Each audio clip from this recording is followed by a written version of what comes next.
What's going on, everybody? Off the Mike Sports Network here, talking World Series Game 6. Better late than never. Um, my goodness. Multiple times in this series, I have found myself going to myself, what the fuck did I just watch? Um, and this was the latest example of that. The Los Angeles Dodgers have forced Game 7 um, in one of the great high wire acts that I've ever seen. Second and third, nobody out in the bottom of the ninth inning after a ground rule double, ball that got wedged underneath the wall in center field. Justin Dean very awarely throwing up his arms, and bad break for the Blue Jays. And then Tyler Glasnow relieves Roki Sasaki. Think about that sentence before the day. And Tyler Glasnow needs 3 pitches to get 3 outs with men on second and third, strands both of them there. And the LA Dodgers somehow get out of this unscathed. And despite only having 4 hits, the last one being in the 7th inning by Shohei Ohtani, the Dodgers somehow managed to get out with Yoshi Yamamoto only pitching 6 innings. If I told you all of those things happened in this game, you would have told me the Toronto Blue Jays are the world champions. I cannot believe the Dodgers won this game. I also equally cannot believe that the Toronto Blue Jays squandered a massive opportunity to win the World Series in multiple innings, by the way. Multiple innings managed to squander and forgot their fundamentals. This was mind-blowing how badly the Blue Jays managed the last 2 innings of this game. Some of this may be John Schneider. Some of this is on some of their hitters who have been – Toronto has been the better team in this series. Let's be honest here. The Dodgers won this game scoring 3 runs. Their offense hasn't produced more than 6 runs in regulation in this series. It's really astonishing how bad an offense with 3 MVPs on it could be this bad.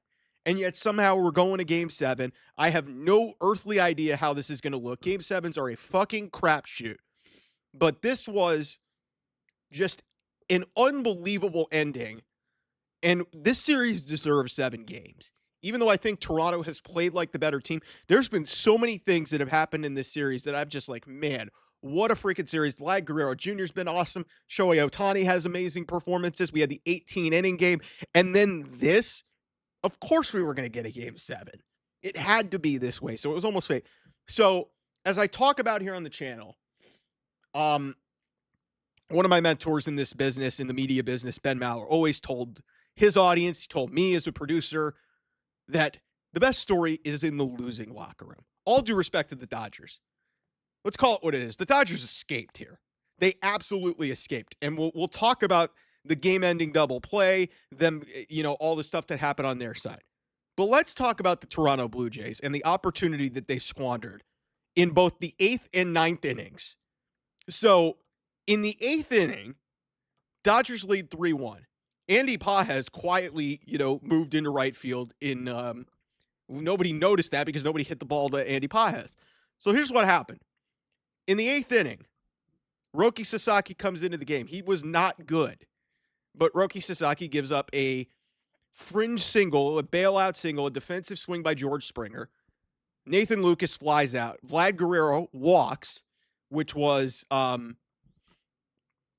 kind of a borderline, he got away with a call that might have been strike 3, but he got out of it, and Vlad Guerrero walked. Bo Bichette went up there trying to hit a 3-run home run when the goal should have been, hey, keep the line moving. You've got a good lineup. And Bo Bichette, who hasn't really played much and, just got back from an injury, kind of forgot, hey, let's do what we do. Let's put the ball in play. He pops out to Mookie Betts. Fouls out to him. Dalton Varsho grounds out. That was, okay, kind of nondescript. They had 2 men on. You had a situational thing. You had some of your best hitters up. Okay, that happens. So then we get to the 9th inning. Also credit to Chris Bassett, who's been fucking unbelievable for the Blue Jays.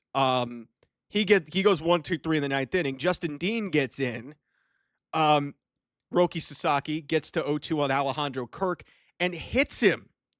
So Alejandro Kirk is on first base, nobody out, and Miles Straw, Cleveland Guardian, he comes in a pinch run. Interesting.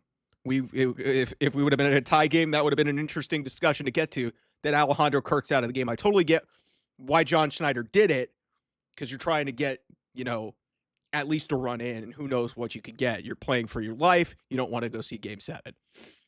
Then Addison Barger scorches a ball into center field over the head of Justin Dean, and it somehow wedges underneath the wall to the point where Justin Dean, very alertly, understanding the rules, throws his hands up, which basically means that is a ground rule double. It is dead. And it's second and third, nobody out. And that's the end of the night for Roki Sasaki. Roki Sasaki did about as well as he could, but he did not have it tonight. He got them through. He got them 3 outs. He somehow got them 3 outs, but he also threw like 30 plus pitches, and this was a mess. This was a mess. Second and third, nobody out, and Ernie Clement, who is a dangerous hitter, coming up. Tyler Glasnow, who was probably, at least, you thought about it, was potentially in line to throw tomorrow, if not start Game 7 if we got there. But there's no tomorrow, and Roki Sasaki clearly did not have it. Tyler Glasnow, on the first pitch, gets Ernie Clement to fly out. I understand that Ernie Clement is notorious for swinging at the first pitch. That is not the time to do it. I understand that that's what he does. I think there's a stat out that he does it 50% of the time. That was not the time to do it. If you get a good pitch to hit and it's not in on your hands, your goal with second and third and nobody out is to get that ball in the air or ground it to the right side so that way it cannot be recorded as an out and you could get that runner in, Miles Straw, from third. And it's 3-2. Okay? And you keep the line moving. To Andres Jimenez, former Cleveland Guardian, he's got an opportunity. Instead, he pops out. Freddie Freeman catches it. 1 out. Second and third. Okay. Base hit to the outfield could potentially get you 1, if not 2 runs. It depends if you're able to get it done. Also, if nobody gets out, George Springer, maybe the best active clutch performer in postseason history, is standing in the on-deck circle, ready to have his Kirk Gibson, Joe Carter moment, is standing in the on-deck circle. That guy is huffing and puffing his lungs out, but he is toughing his ass out in this game. And that guy's standing in the on-deck circle. Situationally, you have to understand that you cannot get doubled off in any circumstance. And it's going to be really hard to unless something happens. Well, guess what? A broken bat on the second pitch of this at-bat, broken bat to left field. Somehow Kike Hernandez alertly understood that bat was broken, runs in, makes a great play, and almost on the dead run, throws it right back to Miguel Rojas as he notices that Addison Barger, for whatever reason, was off at second base, and he gets doubled off. Game over. We're going to Game 7. 3-1 Dodgers. What the fuck just happened? Addison Barger's a great player. He's had an unbelievable series. But if the Blue Jays lose this series, you're going to be thinking about that game. You're going to be thinking about that game in LA, Game 3 in the 18-inning game. And you're going to be thinking about Addison Barger's just absolutely baffling decision to be off of second base with 1 out and potentially bringing the winning run in George Springer. Unless that ball touches down, knowing that you got to keep the line moving and you're about to turn your lineup over, Addison Barger, you cannot be off of second base in that scenario. Unless that ball touches down. The most important thing, the only person that should be even thinking about moving in that situation is Miles Straw. And even him getting doubled off. You have to protect everything and make sure, and you cannot get doubled off on the base pass. One thing that I was taught growing up, learning Little League and playing Little League baseball, you cannot make the last out on the base pass.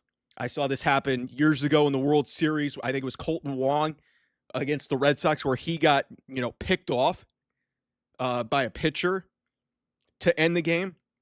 This was worse because situationally, first of all, understanding, hey, unless it touches down, you still got to keep the line moving and give your team a chance. But also knowing who was in the on-deck circle. George Springer. And that guy, you leave the bat in that guy's hand and leave him in the on-deck circle. That's almost unforgivable. And maybe the Blue Jays will redeem themselves in Game 7. This team has been fucking resilient as ever. Down 2-0, down 3-2 in the championship series. They were down 3-1 in Game 7, and they were able to win that series. They have been resilient. But my God, this was as big of a gut punch loss as I have seen in baseball in a long time.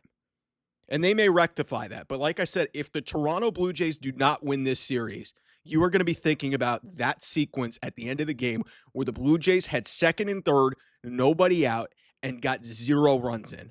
And Tyler Glasnow needed 3 pitches to get out of that. I just do not understand how that happens. And I feel really bad for the Blue Jays fans. I feel really bad for this team that's played their butts off. And it's a really fun team to watch, to be that close to potentially having a defining moment in Canada and everybody being buried with the Joe Carter narrative again. But, man, I can't believe the game ended that way. I cannot believe the game ended that way. All right. Now to the positive sides, at least now to the winning locker room. The Dodgers. Mookie Betts got going. 2-run single was the difference in this game. Yoshi Yamamoto, 6 innings, only gave up the 1 run. He was great. Justin Robleski, by the way, scoreless 7th inning. Tyler Glasnow comes in, cleans up the mess in the 9th. Shohei Ohtani looked pretty good. It looks like he's going to pitch. The Dodgers, again, I'll call it what it is. I got to give him credit. That was an unbelievable play by Kike Hernandez.